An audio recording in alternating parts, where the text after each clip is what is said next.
Hello, everybody, and welcome to episode 22 of the Hideout. Today, we're going to be talking about creating Web3 gaming and Metaverse infrastructure. We are waiting for one more of our guests, but I think we'll get started just to keep everything on track. We've got a couple of great projects and companies that are really doing some awesome stuff, not just to build content within the metaverse and gaming space, but to actually build the rails for other projects to come in and build content. So, for those of you who don't know me, my name is Nick Frontera. I am the one of the founders and CEO of Apollo Entertainment, the company behind Satoshiverse. We are a blockchain themed superhero universe. We've been building for about 2.5 years now and are about a year and a half into building our game, Satoshi's Legions, which is released in alpha for our community. And check out the socials and the website. We won't belabor Satoshiverse too much, but why don't we jump into a quick introduction of all of our guests? Why don't we start with Sedona? Introduce yourself and what you guys are building. Hey, thanks so much for having us, Satoshiverse. It's a real honor. We're very excited to be partnering with you guys in one of our upcoming launches. So great to be here. My name is Mikkel.eth. I'm down in the audience as well. Been working in the space for about a year and a half. Prior to that, I was a GameStop / Neo degen. I'm kind of an opportunistic trader. And then after all that kind of went to shit, I was like, let's invest in something safe like crypto, right? So I bought the top and you know how that story went. But I somehow, down that wormhole found NFTs and I just fell in love with like the community aspect combined with, I don't want to call them investments, but the collectible experience with assets that may appreciate over time. So that, it reminded me very much of my Wall Street bets days and all the degenning. So I fit right in. I used to work for Amazon onboarding brands. So I had a lot of marketing background and I just knocked on a lot of doors until I got my first job, and the rest is history. I've been working for Pirates of the Metaverse for about a year and a half, for Sedona for just over a year, Sedona / Super Yeti, that is our founding company, and then several other projects since I've been here. But Sedona is building a Web3 game launcher. We realize there are several competitors out there. We feel our biggest product differentiator is that we have custodial wallets almost complete. We expect those to roll out sometime in May. Our big push, everybody seems to be competing for this Web3 gaming audience, and it's very, very limited. Our big push is going to be to simplify that onboarding experience for the Web2 user, make it very familiar, just like getting on Steam, single login, a single custodial wallet that holds all of your assets. You're not going to have to sign 1,000 transactions as you go through these games, etc. So making it really easy for the gamers, and then again, making it really easy for the game devs. So Web2 games looking to come over, we have SDKs. They just kind of plug it in and play. So yeah, that's a little bit about Sedona. Happy to answer any questions, and I'm looking forward to getting to know everyone on stage a little bit better today. I love it. I love what you guys are doing there. It's, I've gotten to see, a little bit behind the scenes. And as you mentioned, we're going to be doing some cool stuff in the future. But I think breaking down the barriers to entry for Web2 gamers is going to be such a common recurring theme here. And it should be, because I think that one of the biggest issues we have right now are those barriers to entry. So super excited about what you guys are doing. And I know that the other projects on here are also working on breaking down barriers to entry. So SpinTop, why don't you give us a quick introduction of your project? Thanks for being here. Sure. Thank you, Satoshiverse, for hosting us. First of all, mic check. Are you hearing me loud and clear? Loud and clear. Okay, perfect. I'm Yalin. I help SpinTop with business development and paid search efforts, and I've been a part of the team for the last year and a half. And we're primarily focused on the main benefit of Web3 gaming, which is enabling players to have true ownership and trustless sharing of in-game assets. We truly believe that this is going to be the main driving force behind the changes in the gaming industry. So this advancement is our main focal point when it comes to our development plans. And as we talk, I'm going to dive deep into our tools and what we're planning to build on. So in terms of the infrastructure, we believe that infrastructure companies that allow ease of playing and seamless onboarding will succeed. So that's our key point. And another thing that we observed was, as I mentioned, easy access to gaming is key, just like how people are used to going on Steam and using their credit cards, and the rest is simple. We've observed that Web3 gaming is too scattered right now. So another thing that we've built primarily is a gaming library, which we have already done. We've put together more than 400 plus games, and I think in the long run that's going to be beneficial for gamers to use as infrastructure companies also come into play. Awesome. We're very excited to get deeper into this with you guys as well. Thank you. Let's have Lighthouse introduce yourself and tell us a little bit about what you're building. Hi guys, it's Anastasia. Thanks for having me here. My name is Anastasia Globa, as I just said, and I am the head of communications and ecosystem development at Lighthouse.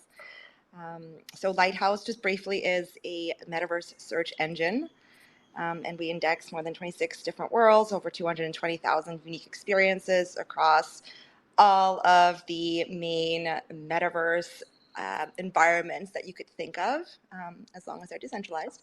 And my path to Lighthouse was actually not at all through NFTs or degen trading. I was getting a Master of Science in Information Security and Privacy, and writing a lot about things like identity and privacy in immersive digital spaces. And I was also a Kernel Fellow at the time. And I was working at Notion in our communications team at the time. So when Lighthouse was just started, the CEO, my boss, Jonathan Brunn, he was also a Kernel Fellow, which is an amazing, I'll say, a community for onboarding into crypto everything. So not just gaming, not just DeFi, but just sort of the entire landscape of crypto. So we were both fellows there. He got in touch. He was really interested in my work on privacy and identity, and specifically immersive spaces like the Metaverse, and thought it was really relevant for a company that's building search to have somebody that is focused on things like ethics and data, and specifically data dignity, and how we control and manipulate our identities in spaces that reflect parts of ourselves that we want to reflect in certain places versus not, because not all contexts are the same. So those things are really important to figure out as you're building search. You can imagine that if we didn't have search today, we would have a very different internet. We'd also have a very different environment with respect to things like cookies and how we're tracked.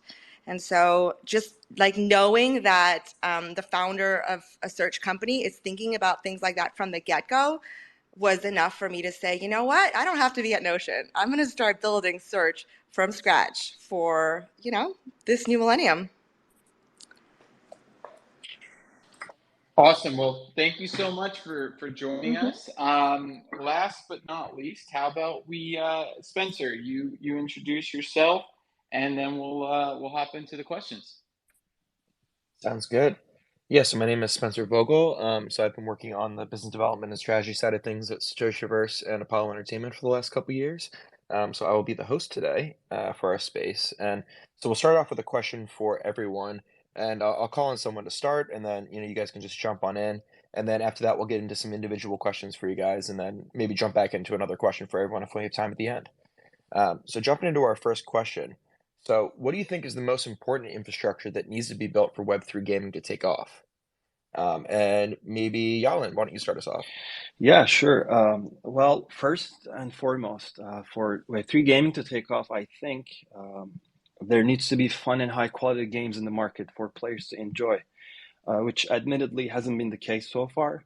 and understandably so. And I'm saying this because infrastructure companies will succeed if the game succeeds. So there's a logical component behind this.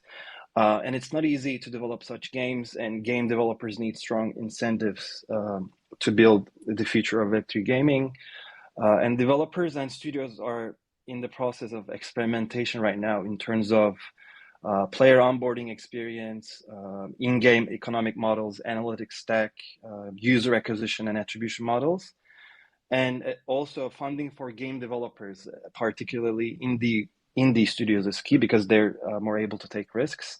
And when it comes to infrastructure, in terms of infrastructure, I think those that allow ease of playing and seamless onboarding in general will succeed, such as wallet sign-ins. Like most gamers, they're not willing to create wallets or deal with private keys, etc. Like how can we deal with this? Can we enable a more like social plugin to when it comes to wallet sign-in? That's a question mark.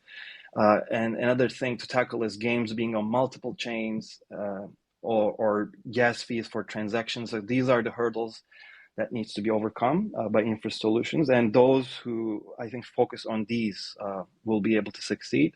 And also, as I mentioned before, like easy game access, like being able to find games that you're looking for is important. And Web3 gaming is too scattered right now. People are just developing their own projects on its own. There's no such steam, and I think there's a bunch of entrepreneurs, projects, companies that are tackling this problem, and we're also tackling it also by our gaming library, which is called Gamepedia. We've already aggregated more than 400 plus games, and our goal is to have users come here, get information on games, read reviews, and start playing the game immediately. So yeah, that's pretty much it. Nice. Michaela, you have anything to say there? Yeah, I'd love to get Super Cape up here too as well. He's our CEO and founder of Sedona. His answers tend to be typically 10 times smarter than mine. I work a little bit more on the marketing side.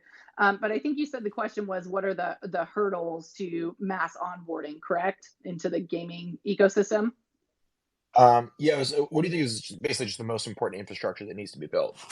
Yeah, I mean, for us, we're really bullish on the custodial wallets we're building, right? Like the ease of getting users into this ecosystem right now. I mean, it took me 3 months to onboard myself just to be able to buy an NFT, a crappy NFT that since went to zero, right? Like the learning curve is far, far too long. And security, right? Like that's the other thing. Like with custodial wallets, they're not going to be at risk in the same way as trying to manage their own keys, clicking on scam links and all that other stuff. So I think the combination of ease of onboarding and then better security are going to be two of the biggest hurdles that we need to overcome to mass onboard.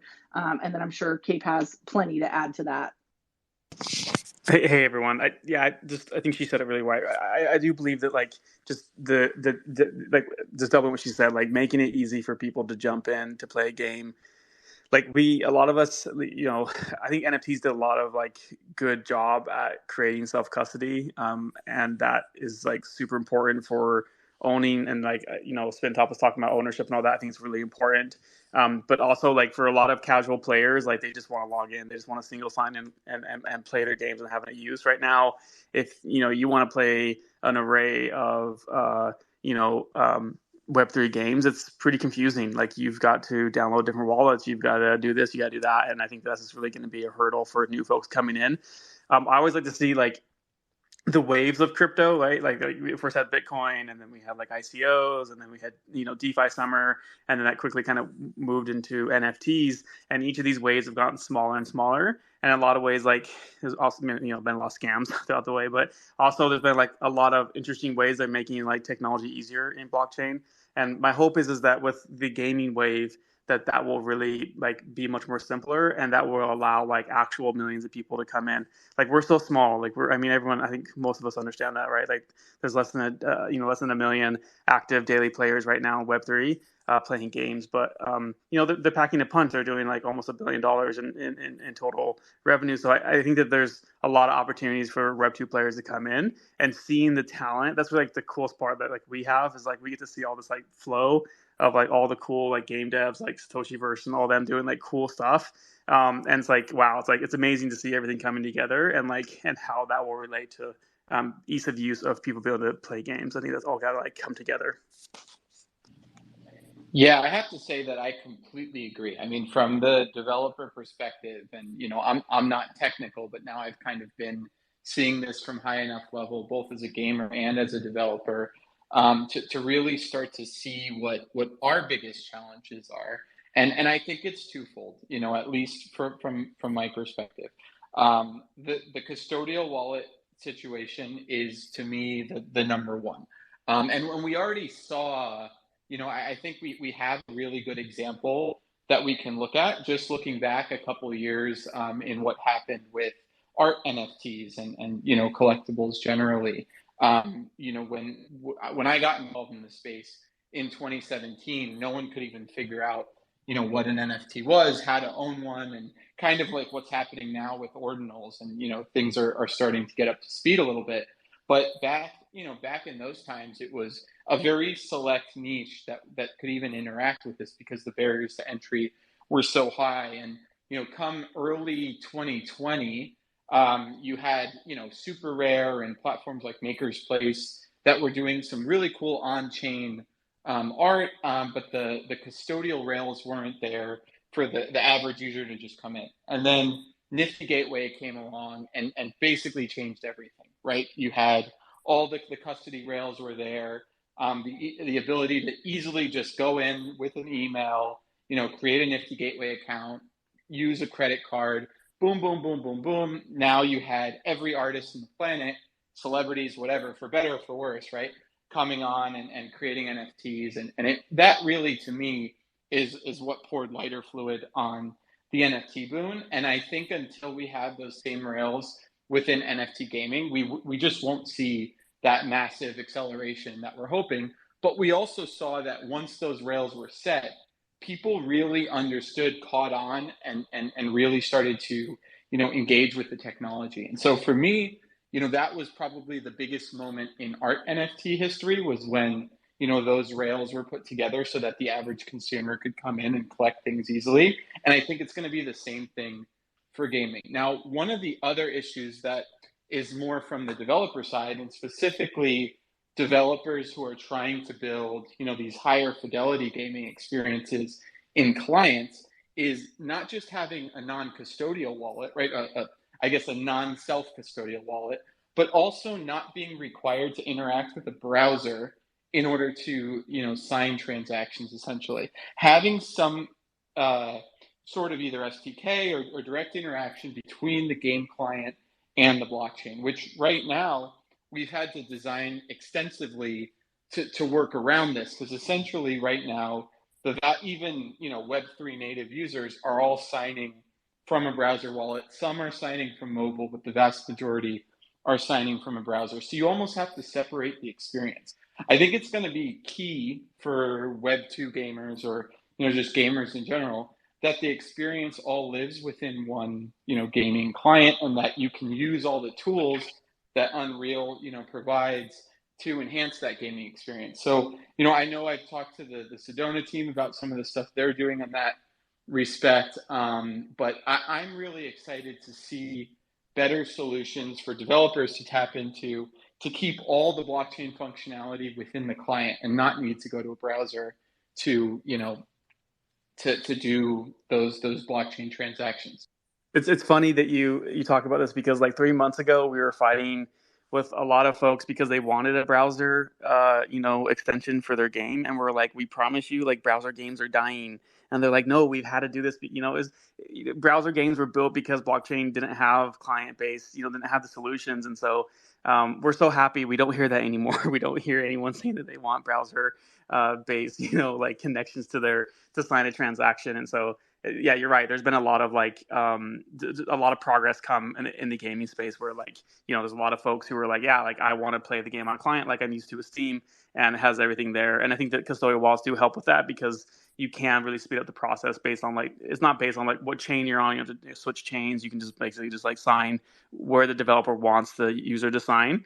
I do think the point you said about the entryway to NFTs and Nifty Gateway, the thing that's been so interesting to me is Nifty Gateway is what got me into NFTs, but then they didn't win that market, right? The founders have now stepped away a few months ago. It's really a fascinating look into what decisions they made versus OpenSea and now Blur, on what it is that made them successful. And I know you can you can do the same thing for potentially Uniswap or SushiSwap, right? But there's these different marketplaces that have dominated and won, and other ones that had, it's kind of like the MySpace versus Facebook, right? They had this things just a little bit different that just worked and it took off. So lots of things that I know that we think about, and I'm sure that a lot of gamers think about as well, what makes the difference between a successful game and a non-successful game. Yeah, absolutely. Yep. Sorry, Spencer, go ahead. Oh no, I noticed that Otherverse just got here, so I wanted to give them a chance to introduce themselves real quick before we continue the discussion. Hey, what's up? Thank you for having us. This is RC coming from the Others account, the native collection for Otherverse. Hope you're all doing well. We are a Web2 world that's been around since 2005 that is currently building its Web3 world at otherverse.io. If you check out our bio, you can see the Otherverse account is mentioned, and you can head on over there.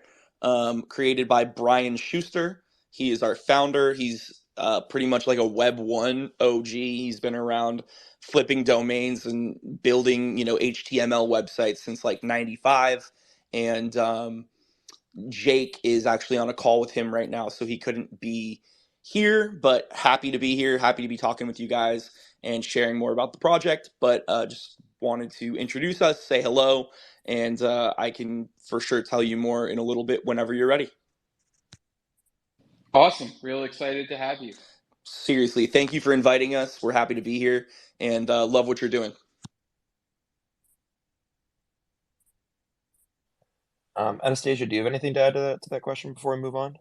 Yeah, I actually really wanted to speak on this question in particular. I think it's really important, and I'm really happy that we spent almost half an hour on it. The question was, what infrastructure is needed for Web3 gaming to take off? And I would posit that it's not actually infrastructure that's necessary. It's that Web3 gaming needs to be appreciably better than Web2 gaming for anything to take off. We, as nerds in the space, often forget that most people are not activists when they make decisions about what they want to buy or what they want to do with their time.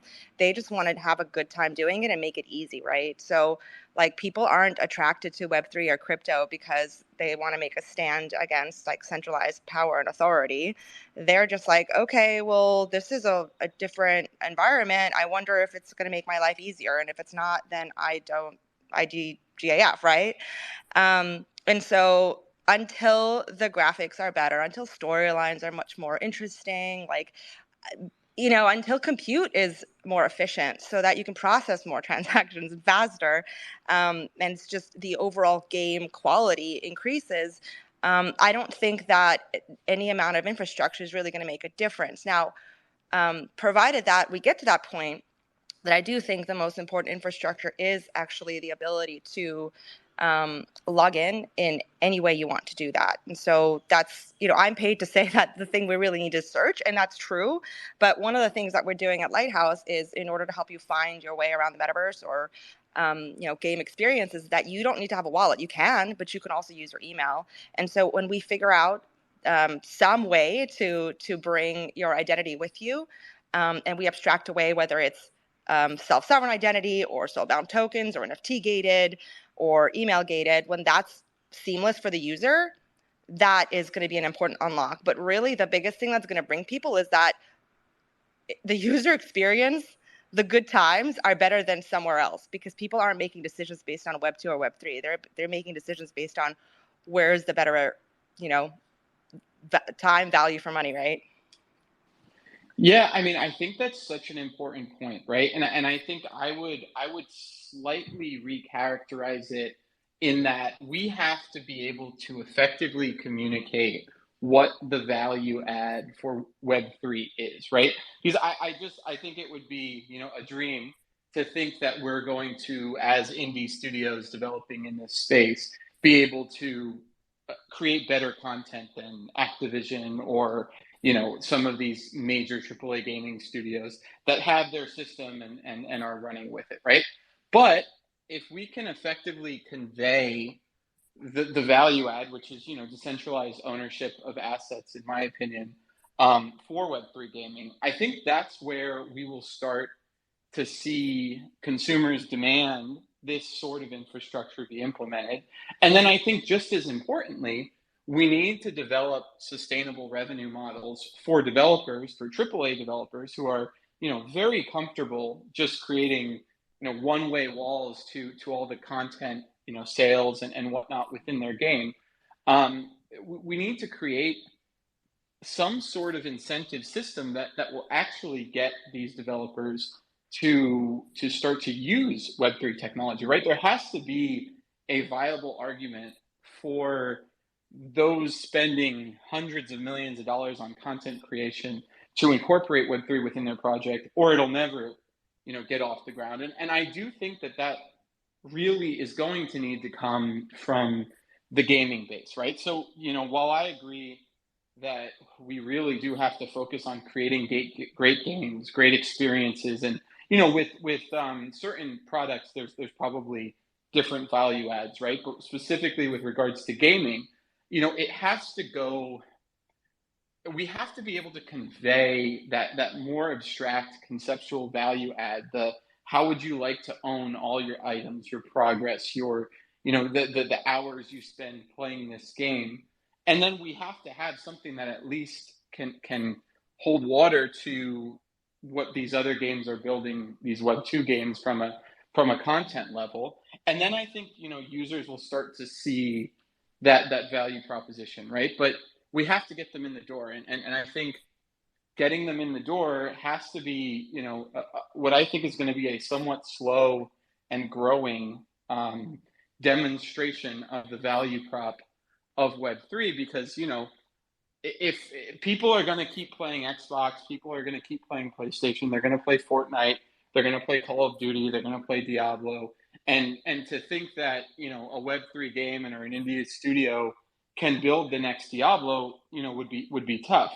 But to think that as kind of a collective community, we could start to push these core principles so that studios like Activision, start incorporating Web3 within at least some of their experiences, and making it more mainstream. I think that's going to be super important.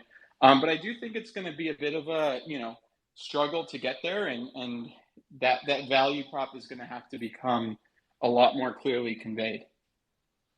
One thing I would say is like, a lot of us talk about Web3 gaming is probably going to be, this mass onboarding moment. And I agree, it's going to be one of the things that really pushes the space forward. But if you think back to the invention of the internet, and there was a lot of resistance to that at first, and mass adoption didn't come until the email moment, right? Like when everyone realized, like, I cannot function in society anymore without having an email, and that brings in the masses.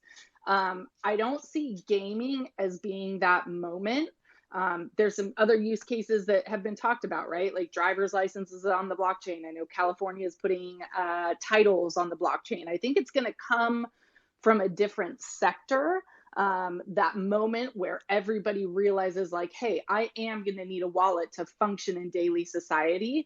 And that moment is going to help gaming, right? Like, and we're all building this infrastructure, but it's not going to be, in my opinion, it's not going to be the thing that onboards the masses into Web3, but it will be the landscape that exists once people do come here and they realize there's this whole world, right? Like there's communities, there's games, there's all these different things that we can do that we didn't even know existed.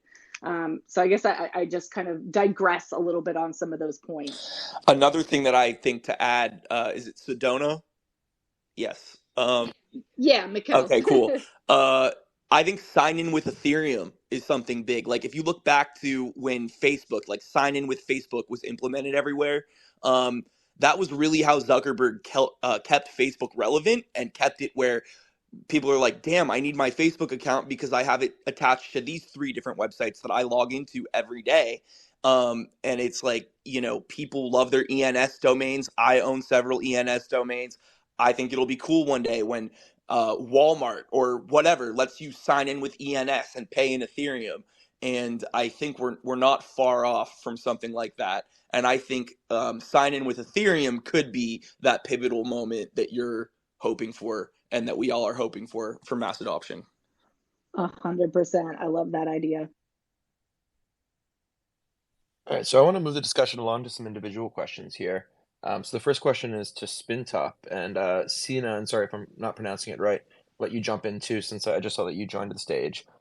So you and Yellen, so what are some of the tools that you guys are building at Spintop for Web3 for the Web3 gaming space, and how does the Spin token fit into the ecosystem? Yeah, so the main benefit, we've been talking about the value adds of blockchain to gaming, and I think for us it's pretty simple.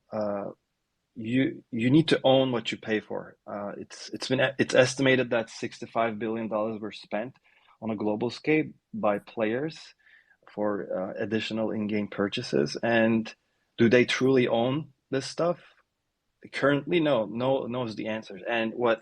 However, with Web3 gaming, this is changing. So it really enables players to have true ownership and the capability of trustless sharing of in-game assets. So this advancement is our main focal point when it comes to our development plans.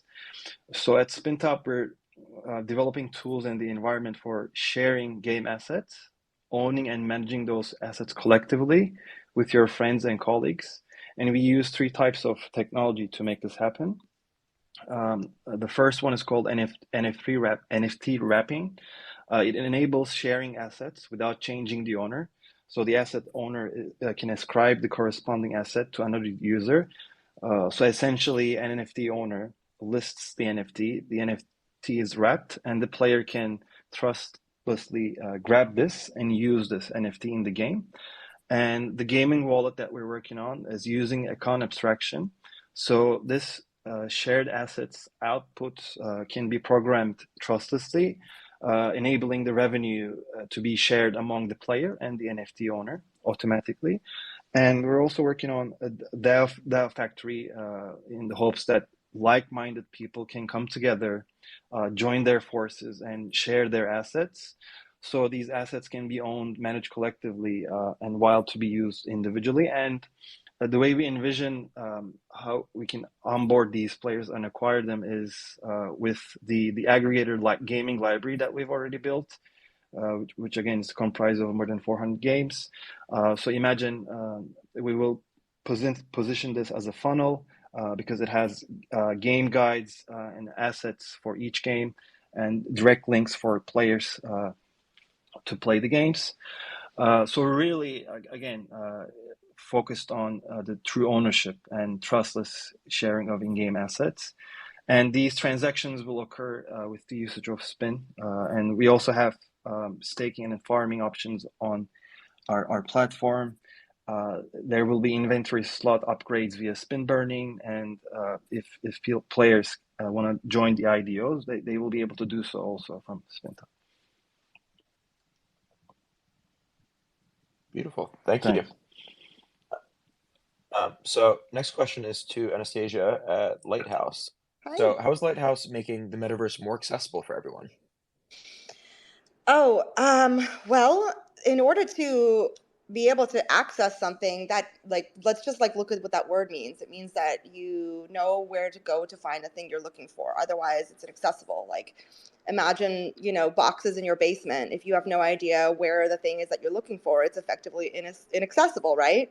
It's the same idea with the metaverse. In order for something to be accessible, it's got to be findable. Otherwise, it might as well not be there. And that was really what search brought to the internet. It made the internet something that anybody can use.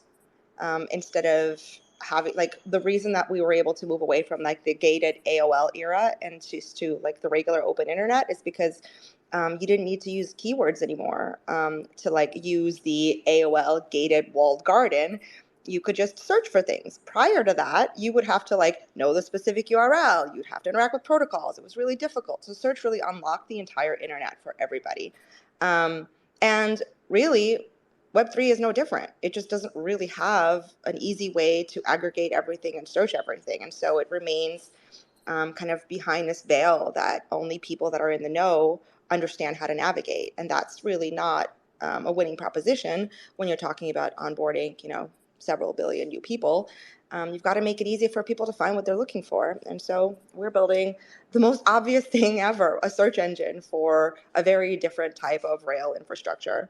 And we've also made it easy for people to use that search engine. You don't need to have a wallet to use it. Actually, you could just use the search. You don't even have to log in. But to get the rest of the features, you do have to log in. And guess what? Not just with a wallet. You can use your email address. And we're really proud to be working with a company called Privy to make that happen. You guys should totally check that out if you're interested in figuring out how account abstraction and identity would work across Web 2 and Web 3. So that's my answer.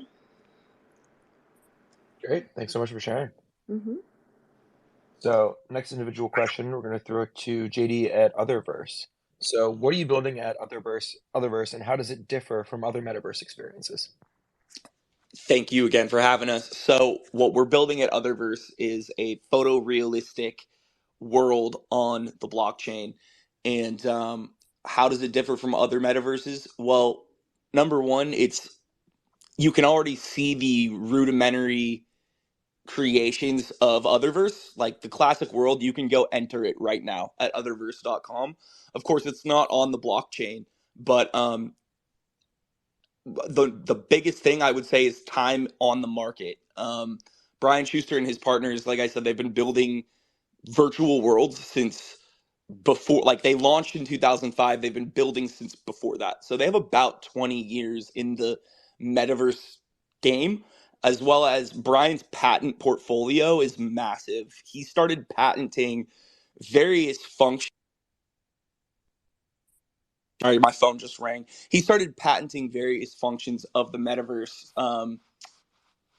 Gosh, in the 2010s, and you can check it out at otherverse.io. The most of the patent portfolio is listed there, as well as our white paper. So there's a whole lot of protection. There's something else I can't really delve too much into, but Brian is currently has a legal battle going on with Epic Games in regards to some of the actions they performed without licensing his patents. And depending on what the courts say with that legal battle that occurred or is occurring, it'll be a cornerstone piece. Brian is also creating this and his patent portfolio to protect the common man from the Zuckerbergs, from the Epic Games, from the the billion-dollar companies that are out there wanting to run the metaverse and run your virtual life. He really wants to create an open and free Web3 for everyone, and that is what I would say is different about some of the metaverses that are out there right now. No shade to BAYC or other side, but it's like they're already too big for their own good. Like they're already a multi-billion-dollar company. They're already in bed with VCs and in bed with celebrities and things like that, and that's something we don't have. We are well connected. Our team is well connected. Brian, as a founder, is well connected, but we're not hanging out with VCs or celebrities like that. We're making something different. I hope that answered your question. Yeah, great. Thank you. Awesome. Appreciate it. Absolutely. And then the next one is to Mikhail at Sedona. So it's been sad to see major game launchers like Steam shun Web3 gaming. Can you tell us a bit more about Sedona's game launcher and how it simplifies access to Web3 games? Yeah, it is surprising to hear that Steam, I think it has more to do with like the uncertainty about the regulatory environment. I think for a big company like that, where it's difficult to pivot, they're much slower. I would imagine that although they've publicly said they don't have interest, they are exploring it in the background. I think that's what a lot of these big companies are doing. But for us to simplify gaming, like we kind of have three goals, right? Simplify the experience for the gamer. Single sign-on, single wallet. You're not having to sign all those transactions. All of your games live in one place. You're not having to jump from website to website, downloading potentially malicious software that's going to drain your wallet. So it's about that security, safety, and simplicity from the gamer side. And then for the devs, right? Like we want Web2 game devs coming into the space. We want those experience builders coming in, bringing those quality games to the blockchain. So via our SDKs, people will be able to build the game, easily connect to the blockchain, and participate in Web3. And that's going to help bring those Web2 users in as well. And then Cape, I don't know if you have anything to add to that, but that would be my answer. No, that's great. I think that's right on point. I think that, I think Steam is maybe a little bit, based on the founders, like Gabe. I think they have some, fundamental ideologies around crypto that might prevent them from wanting to move forward. But we are seeing Epic being open to it. But I think that they've kind of got two strings to pull, and they have to be careful because they can't really hurt their existing community and the existing gamers. And so we think that like this is a ripe opportunity for a Web3 company to lead it forward and to really simplify it, make it easy. So just hustling every day to make it happen. We're having our first launch, so our alpha launch is coming up next Tuesday. So a week from today. So we're excited to get a lot of these games launched, and got like 50 other games on the pipeline. So just prioritizing the games that are live already. And it's been a lot of fun. It's been amazing seeing the pipeline of games coming and meeting so many of you. Nice. Congrats on the launch. We'll definitely keep an eye on that. Thanks. So one of the things that we do every week, especially if you join us on a regular basis, is that we do a giveaway of one of our 8mo Army avatars. And this week, the winner is going to be JulesJD.eth or at JulesJD. Congratulations, and please send us a DM. We'll make sure to get you our prize. So moving on to another question for everyone. So there's quite a bit of a talk about interoperability between gaming projects. How do you see interoperability being achieved in Web3 gaming, and what do you think the timeline looks like in your mind? Nick, why don't you start us off with that?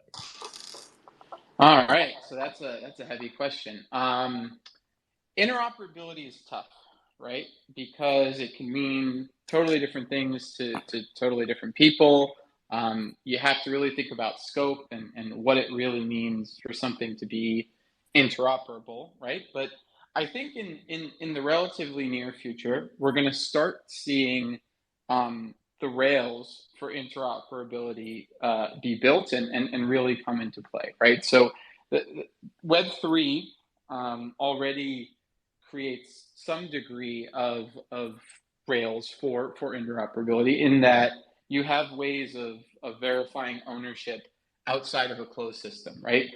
But right now, the tokens don't really contain the data that you need in order to actually extract the assets and bring the assets into your world and achieve true interoperability. So right now, interoperability involves, projects collaborating with each other, or soon potentially using a third-party intermediary, like, for example, Ready Player Me or Emergence. Some of these avatar rails, essentially avatar, I guess they're cross-platform avatar standards that developers can incorporate and use their SDK to bring in partner projects into their own experiences. So I think it's gonna start out by having, certain standards within certain engines. So you'll see Unreal Engine developers start to work with other Unreal developers because the assets work together more easily. And then you'll probably see, other cross-client based things. Like you'll see Unity-based games starting to incorporate certain files that were originally intended for Unreal through some sort of third-party intermediary. But at the end of the day, interoperability, I think, is going to mean different things. And if the idea is to have kind of true interoperability where items have different functions within different games and it's more than just aesthetic, I think we're probably talking about, a while away, just because that a lot of infrastructure, kind of going back to the theme of this chat, a lot of infrastructure would need to be built to have that. I have seen and tested quite a few projects that are currently being built and have already, launched for developers that are going to enable at least surface interoperability. One good example, I think, of just projects collaborating is what we did with Decentraland, right? That was the first time, that they did a linked wearables collection. And so while it was, pretty specific, a collaboration between two projects, and quite a bit of work had to be done for it to work, the idea was somewhat foundational, right? Because ownership of our Legionnaire translated to a wearable in a completely different client that used completely different standards. And, each Legionnaire, type, depending on which clothing pattern or color it had, would get a different wearable within the thing, and their system could reference our contract. And so there were quite a few things that needed to be built with an API for that to happen, but it was doable, right? It was a first step. And now I think what we're going to see is these third-party repositories of assets, and all making developers align their assets to a certain standard so that they will be usable across games, and then in turn the developers can adopt those intermediaries SDKs or APIs in order to render outside assets within their game. And then the blockchain is going to kind of tie it all together from an ownership perspective. But I do think we've got a ways to go. I don't think this is going to happen tomorrow before we start seeing what I think people dream of when they talk about, kind of the Ready Player One, totally open world, open metaverse with assets from everywhere being used. But I think we're taking big leaps in that direction. We've done it over the last year, and I think we'll continue to do that over the next couple of years. I was just go ahead. Yeah, cheers. I was just going to add real quick. I think Satoshi, the guy behind Satoshiverse, really nailed all that correctly. I would say that the one caveat that we've been seeing is that we do see a really strong opportunity with the L1s and L2s to help usher this in. We're having a conversation with the CEO of one of the large L2s today about this, actually, if basically the L1s and L2s can give the standard for this, then that would be like a really big jump for that. I know for us, then we can then tie it in for, everyone that's building on a certain, like everyone who's building on, let's say, Polygon, that there's a standard for them to be able to kind of fit into, to be able to make it interoperability for a transfer of NFTs or assets. I think that's like, for us, that's kind of like a logical step. It's like if you have worked really hard to, win a loot, and that loot is an amazing sword, then you can take that from one game to the next game. I think the hard part, and I think that a lot of people recognize this,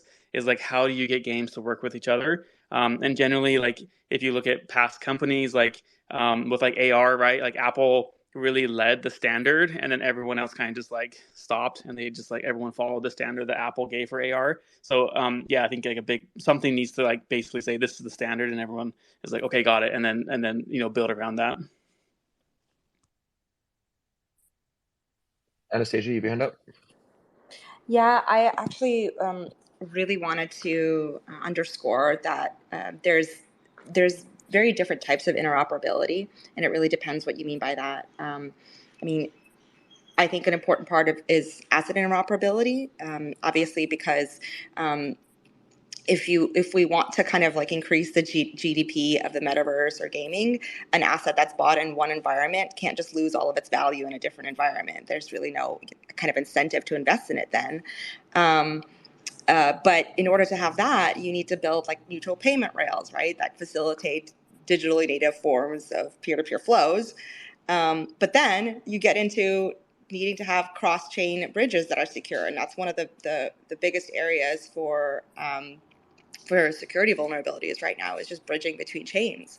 Obviously, we're going to absolutely need the asset interop because so much of the value add in gaming is that we are going to like invert the take rates on user generated content from like, Apple's app store is like 30% on UGC, which is like unworkable, right? And then if you think about Meta and Facebook and Twitter, it's 100% take rate. You get nothing back for the content that you produce to make the platform work. So those are 100% take rate. Like, just let that sink in. Apple's 30. We've got to get it down to, sub 3%, which is, that's where like OpenSea is right now, 2.5%. But to make that valuable, you have to have a lot of liquidity between assets. People have to be able to easily transfer them and take them to places, and that's really hard.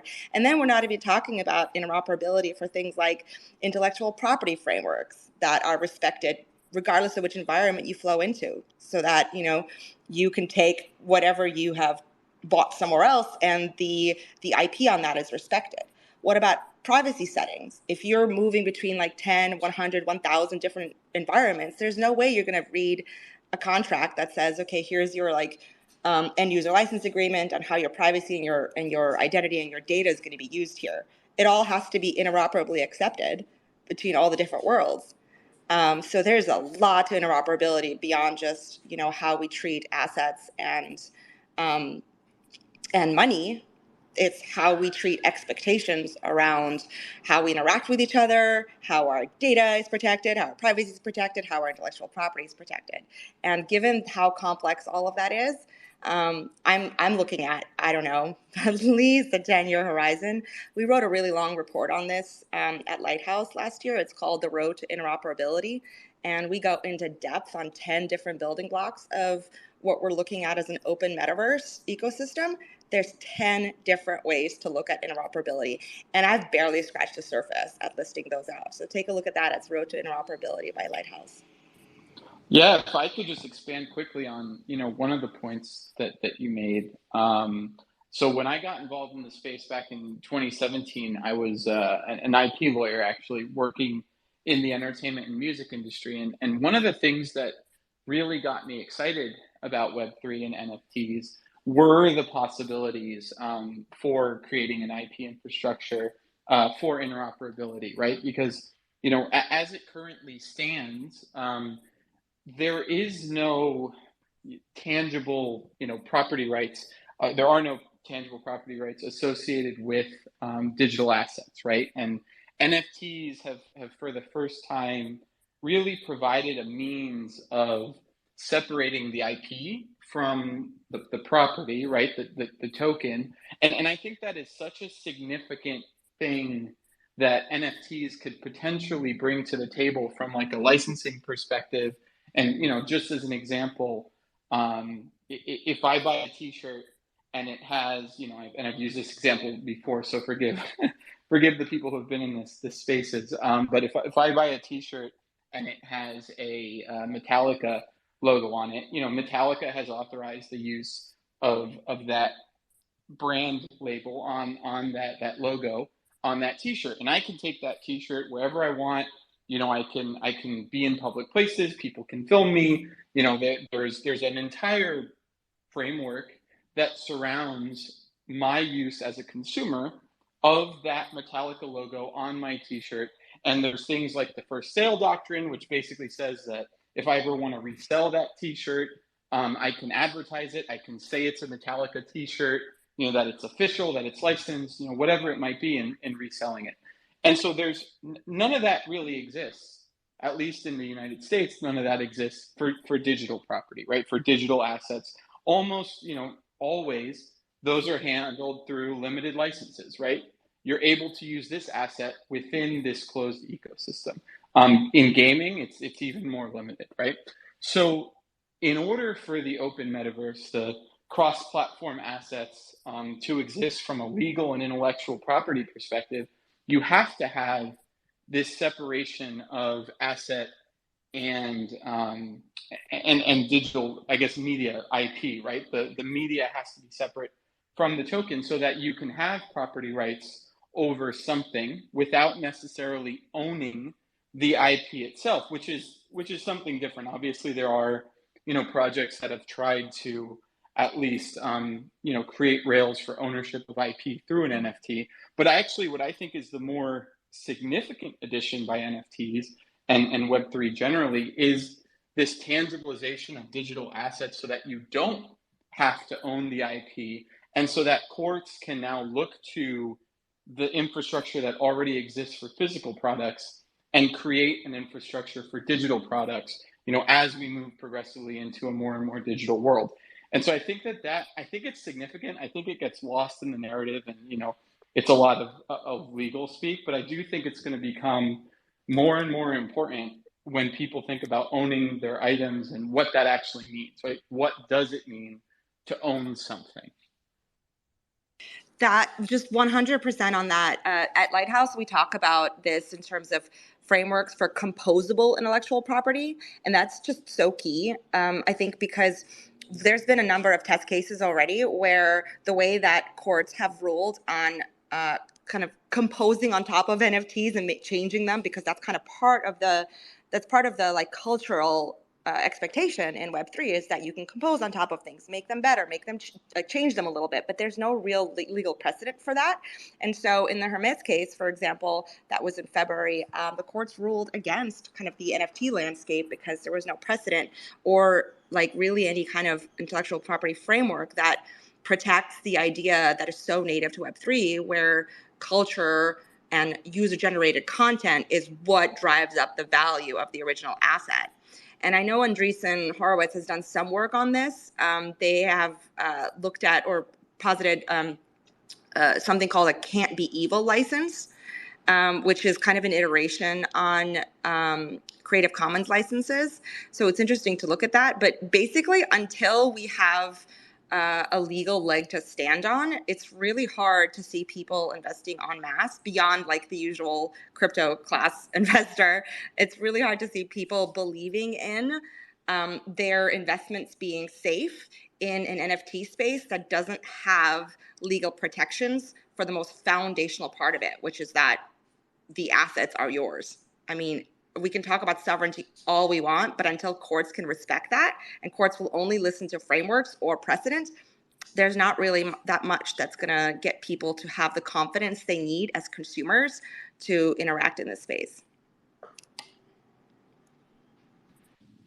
Absolutely. I worked for a judge for a little over 8 months and got to kind of see how some of these appellate cases are, come to be, and how the law is written based on precedent. And, it is always, you're looking for something that you can relate it to, right? Because, judges typically aren't experts on all subjects. And so what I think is, so interesting about NFTs is that it does create this relation to the physical world. And I think that the more we can relate the types of rights that exist within this space to the types of rights, or the rights that we want to have within this space to the rights that we already have, in the physical space, the easier it's going to be for judges and regulators to digest the concept.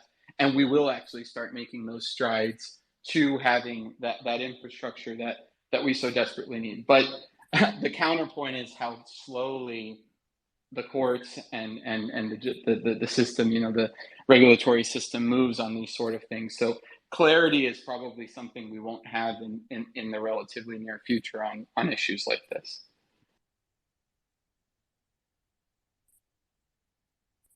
And I think, unless anyone else wants to jump in on this topic, we are at the hour mark, a little beyond it actually. So I wanted to give everybody a chance to kind of give some closing statements if you want to, say anything before you sign off. But just for me, thank you all so much for joining. It's really been a pleasure to have all of you on. We'd love to have you on. And you've got something big coming up. We'd love to have you on to talk about it, because that's really what this space is about. Just, tracking what's being built in the space, bringing thought leaders together and hashing this stuff out, live and on air. So really grateful to have you. Feel free to jump in and say anything you'd like before we sign off. But thanks to everyone who joined, and we'll be doing this again very soon. I think we're not going to be doing one next week because we'll be traveling for NFT NYC, but the following week we'll be back on with another awesome panel. So thank you, everyone, and feel free to close out however you like. Thank you, Nick. It's been a very engaging conversation. Thanks for bringing us together.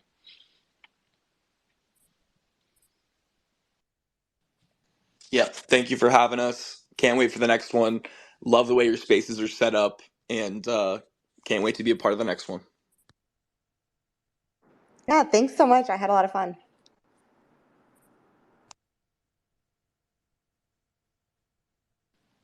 All right. Thank you, everyone. We're going to close it out now, and we will see everybody soon. Stay safe out there.